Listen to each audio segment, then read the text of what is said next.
सिमर सिमर सिमर नाम जीवा, तन मन हुए निहाला। चरण कमल तेरे तोय तोय पीवा, मेरे सतगुरु दीन दयाला। संगत जी, आज हम इस वीडियो में आपसे एक साखी साझा करने वाले हैं जो भजन सिमरन के ऊपर निर्धारित है। इस साखी से हमको ये पता चलता है कि भजन सिमरन हमारी कैसे कैसे संभाल करता है। जी एक बुजुर्ग बीबी की साखी है जो भजन सिमरन बहुत करती थी। एक सत्संगी के लिए भजन सिमरन उसका सबसे अहम काम होता है। उस बीबी को भजन सिमरन के अलावा सत्संग और सेवा करने का भी बहुत शौक था। वह हर समय अपने महात्मा के दर्शनों की आस में रहती और जब भी मौका लगे सब काम छोड़कर अपने महात्मा के दर्शन करने चली जाती। उस बीबी का अपने महात्मा से अटूट प्यार था और वह अपने परिवार वालों को भी समझाती कि तुम सभी भजन सिमरन किया करो, सत्संग में जाया करो, सेवा किया करो। पर उसके परिवार वाले बीबी का इतना कहना नहीं मानते।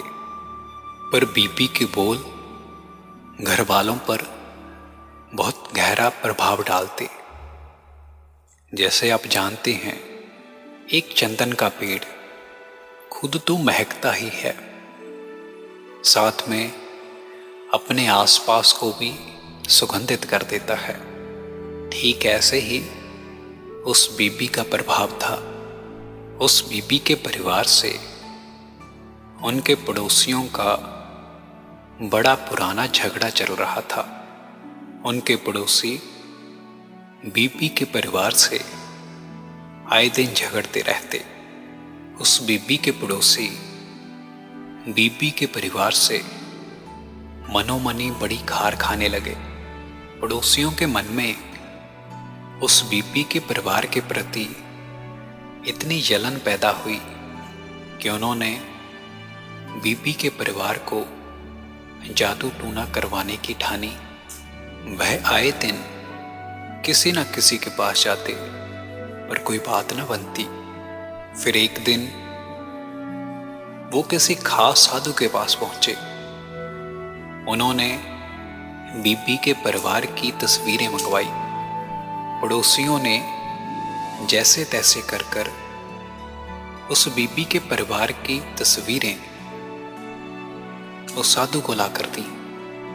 साधु ने बड़े दांव पेच खेले और उनको कल आने के लिए कहा। पड़ोसी जब साधु के पास दोबारा पहुंचे तो साधु के चेहरे पर हल्की सी हैरानी थी। साधु ने उस पड़ोसी परिवार को कहा कि तुम जिनकी तस्वीरें लेकर आए हो, इनको नुकसान पहुंचाने की मैंने बहुत कोशिश की, पर कोई बात ना बनी। और मैं ये दावे के साथ कह सकता हूं, इनका मैं तो क्या कोई भी कुछ नहीं बिगाड़ सकता। उसने बताया कि उनके परिवार में कोई ऐसा है जो मेरे किए हुए काम को निष्फल कर देता है। उसने बताया कि उस परिवार में कोई तो है जो बहुत बड़ी शक्ति के साथ जुड़ा हुआ है और उस शक्ति के आगे हम भी कुछ नहीं हैं। फिर पड़ोसी परिवार ने डगमगाते हुए कहा, उनके परिवार में एक बीबी है जो बहुत धर्मी कर्मी है, अपने महात्मा का सिमरन करती है, भजन में लगी रहती है। उसी के कारण आपका हर काम असफल हो रहा होगा। फिर उस साधु ने भी बताया, ठीक ऐसा ही है। उस बीबी के भजन सिमरन सेवा का प्रभाव पूरे परिवार पर बना हुआ है, जो उस परिवार का बाल भी बाका नहीं होने देगा। मैं आपके सामने बेशक कुछ नहीं हूं, पर आप इस दुनिया में किसी के पास भी चले जाओ, वो इनका कुछ नहीं बिगाड़ सकते।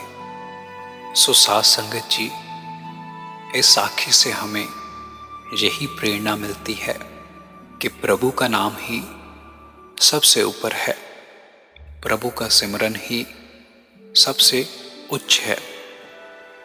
जैसे गुरबाणी में भी फरमाया जाता है, प्रभु का सिमरन सबसे ऊंचा, प्रभु का सिमरन ही सबसे ऊपर है, इसके ऊपर कोई और ताकत नहीं है। सो इसीलिए हमें भजन सिमरन की कमाई करनी है और बिना नाका करनी है।